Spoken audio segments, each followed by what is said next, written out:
Hi guys, welcome to Pakistani family reaction. तो कैसे हैं आप सब? मेरा नाम वजाहत है। तो यार जैसे ही मतलब के सीडीएस बिपिन रावत की खबर पीएम मोदी को भी मिली है, तो उसके बाद वो भी सीसीएस मीटिंग हुई थी, उसके अंदर बहुत ही ज़्यादा इमोशनल और सैड नज़र आए हैं। और उन्होंने क्या जैसी बात बोली है, अब तो ये तो वीडियो देखेंगे तभी आइडिया होगा। जाहिर सी बात है, पूरा देश है और पीएम मोदी, बिल्कुल, और पीएम मोदी के साथ उनकी ज़्यादा अटैचमेंट थी क्योंकि जहाँ जाते थे ये साथ रहते थे उनके। तो यार अब ये वीडियो देख लेते हैं।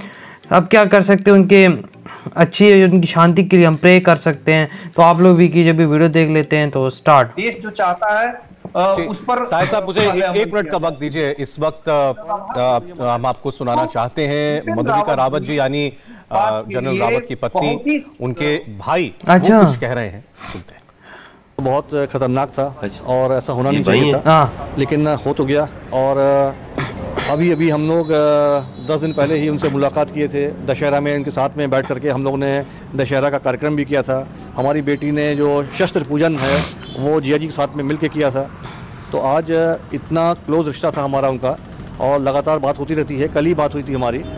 ये जो लॉस हुआ है ये सब, ये हमारा लॉस तो हम अपने आप को कम मानेंगे, पर हम तो ये मानते हैं कि जो देश के लिए उन्होंने किया और जितनी अच्छी उनकी देश की सोच थी और फौज की सोच थी, वो दोबारा हमको तो ऐसा मुश्किल है मिलना। क्या है जो आपको याद करना है, जो याद आएगा उनका, और फौज के लिए किस तरीके से क्या होता है? देखिए, वैसे तो कई चीज़ें होती हैं, कई बातें होती हैं। एक बार हम लोग बैठे हुए थे, पीएम मोदी भी सैड है, बिल्कुल। और ये सीसीएस की बैठक की तस्वीरें भी अब आ चुकी हैं आपके सामने इस वक्त।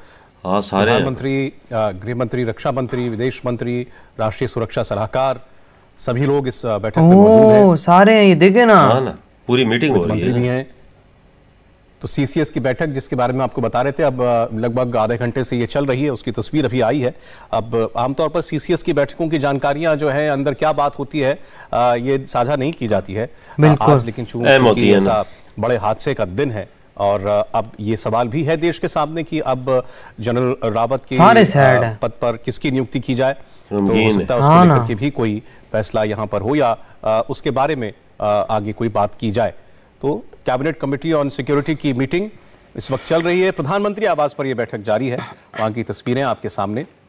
और देवेंद्र हमको बता रहे थे कि सुबह भी कैबिनेट की मीटिंग होने वाली थी तब जब यह हादसा हुआ, और इसकी जानकारी प्रधानमंत्री को दी गई थी।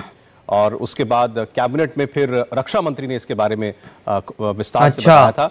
और उसके बाद फिर मीटिंग से जल्दी रक्षा मंत्री बाहर चले गए और अपने अधिकारियों के साथ अपने दफ्तर में उन्होंने हालात पर समीक्षा की। हर चीज देखना पड़ता है, जब सारी बातें स्पष्ट हो गई, उन्हें यह जानकारी दे दी गई कि जनरल रावत नहीं रहे हैं, तो उसके बाद फिर वो जनरल रावत के घर जाकर उनके परिजनों से मिले। और उसके बाद आर्मी चीफ भी वहां पर पहुंचे। तो यकीनन आज एक बहुत ब्लैक डे आज इंडिया के लिए यार, हम सब के लिए रहा है। मोदी जी भी गमगीन है। वही ना, देखे ना, सहाय साहब जो हैं हमें बता रहे थे अभी कि जनरल रावत के सबसे बड़े योगदान को किस रूप में हमें याद रखना चाहिए। जी सहाय साहब। हाँ, जनरल रावत की उनका सबसे बड़ा योगदान ये था कि सेनाध्यक्ष बनने के बाद जब वो सीडीएस भी बने, तो उस पद पर एक ऐसी परिस्थितियां आती हैं जब आपको देशहित वर्सेस सैन्य अधिकारी या सेना के जो जवान हैं उनके हित में अगर टकराव है तो आप किसका साथ देंगे। तो ऐसी परिस्थिति को जनरल रावत ने बहुत ही बखूबी से सामंजस्य स्थापित किया। और वो राजनीतिक नेतृत्व जो है देश का, उसके साथ उनके इतना अच्छा तालमेल था कि मैं समझता हूं कि भारतीय नेतृत्व को ये बहुत बड़ा धक्का लगेगा जनरल रावत के जाने से। और जनरल रावत अपने ऑफिसर्स को, जवानों को, तीनों सेनाओं को और राजनीतिक नेतृत्व को, इसके बीच की एक कड़ी है। और इस कड़ी का रूप उन्होंने एक वेल ऑयल्ड। तो यार इधर हुई ये वीडियो ख़त्म। अब आते हैं अपने रिव्यू की तरफ। यार झटका तो बहुत ही बड़ा इंडिया को लगा है। ऐसा इंडिया को झटका लगा है कि इतनी जल्दी इंडिया इस चीज़ को लेके अपनी जगह पे नहीं आने वाला, क्योंकि ये बहुत बड़ा लॉस है। इनकी कमी हमेशा फील होगी। और बिल्कुल, और इसी चीज़ को लेके पीएम मोदी भी इतना ज़्यादा सैड था। मैंने पीएम मोदी को इस तरह मैंने आज तक नहीं देखा, इस तरह सैड मैंने आज तक नहीं देखा। जब भी मैंने इनको देखा मुस्कुराते हुए देखा। बिल्कुल सही बोल रहे, बहुत गमगीन थे, सारी काबीना गमगीन थी।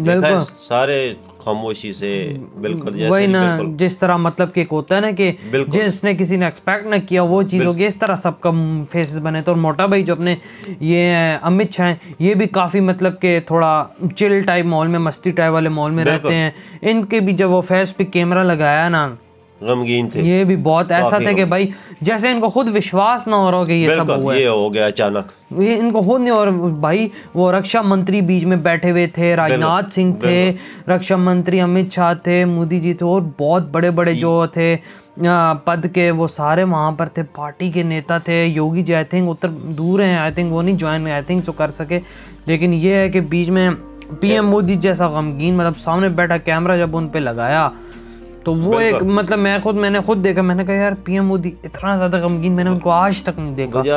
ऐसे जो अफसर के लिए अगर कंट्री के लिए ऐसा होता है ना कि कोई ना खबर मिल जाए ना वजीर आजम को या किसको, वो फिर काफी गमगीन हो जाते हैं। जाहिर सी बात है, वो इतनी बड़ी जिम्मेवारी दे रहे थे, निभा रहे थे, अच्छे से निभा रहे थे, सारों में को मिलकर लेके चलते थे। बिल्कुल। और पीएम सही कहा बाबा, और पीएम मोदी के साथ इनकी फ्रेंडशिप भी बहुत जबरदस्त, जिधर भी जाते थे साथ लेके जाते। वो तो आपको पता है फिर एक अटैचमेंट हो जाता है। और पीएम मोदी यहाँ पर जाहिर नहीं कर रहे होंगे, लेकिन ये कि उनके अंदर का दर्द वो खुद जानते हैं कि क्या चीज़ ये खूबी भी थी। ये और देशों के मंत्रियों से मुलाकातें भी करते रहते थे, अपने मुल्क की जो हालात थे वो बताते थे, उनके सुनते थे। और काफी मतलब जिस तरह फेमस आदमी थे बहुत है। और जिस तरह से उनकी पत्नी के भाई से बात हुई है, वो कह रहे हैं कि हमें मतलब कि हम लोग इस चीज में इतना नहीं है जितना ये इतना जितना देश इसके लिए मतलब कि वो सैड है। बिल्कुल उनकी भी बात ठीक है, एक फैमिली मेंबर वो तो सैड है, लेकिन वो कहते हैं ना हम लोग ये समझते हैं कि उसने बोला कहते हैं हमारा इतना बड़ा लॉस नहीं है जितना इस देश का बड़ा, जितना इस देश के लिए बहुत बड़ा ये लॉस। कहता है मेरी तो कल बात हुई, हमें तो यकीन ही नहीं आ रहा। कहता है हमारी बात होती रहती थी, 10 दिन बाद हुई, कल हालांकि कल बात हुई इनकी आपस में, मिले थे 10 दिन पहले, लेकिन वही बस बंदे को यकीन नहीं आता। इन्होंने भी काफी कंट्रोल किया हुआ था बीच में। वजह कंट्री के लिए बहुत लॉस है ना, एक जनरल अच्छे जनरल चले जाएं तो फिर कंट्री लॉस में चला जाता है। ऐसे बहुत कम आते हैं, ये आपको पता है ना, आ तो जाते हैं, कमान तो संभाल लेंगे, पर इन्होंने ऐसा तजर्बा हासिल किया हुआ था ना जो किसी ने और नहीं। सही कहा। अब पीएम मोदी इस टेंशन में भी होंगे कि अगला अगर मैं जिसको आर्मी चीफ सिलेक्ट करूंगा, जाहिर सी बात है वो आई थिंक नीचे वाली आएंगे सीडीएस के, बिल्कुल जो जिसकी नंबर बनता है, और वो आएंगे। लेकिन अब पीएम मोदी यही सोच रहे होंगे कि भाई क्या पता वो निभा सके, क्या पता ये उसी तरह सोच रखे, क्योंकि हर किसी का एक डिफरेंट होता है। वज़ीर आज़म ही फौज के जनरल को तैनात करता है, उसे तरक्की देता है, इख्तियार वज़ीर आज़म का ही होता है। सही कहा। तो यार हम तो यही उम्मीद करते हैं कि जो अब बच्चे के लिए जो हो गया वो हो गया, मतलब कि हम उनकी शांति के लिए प्रे ही कर सकते हैं। आप प्रे कीजिए और जो भी अगला आने वाला हो वो अच्छा ही हो, और देश के लिए अपनी खिदमत जिस तरह ये थे इसी तरह वो भी। हम तो ये उम्मीद करते हैं इनके जैसा ही शेर दिल जवान आए। तो यार इधर ही वीडियो खत्म करते हैं, अपना बहुत ज़्यादा ख्याल रखना। तो बाय।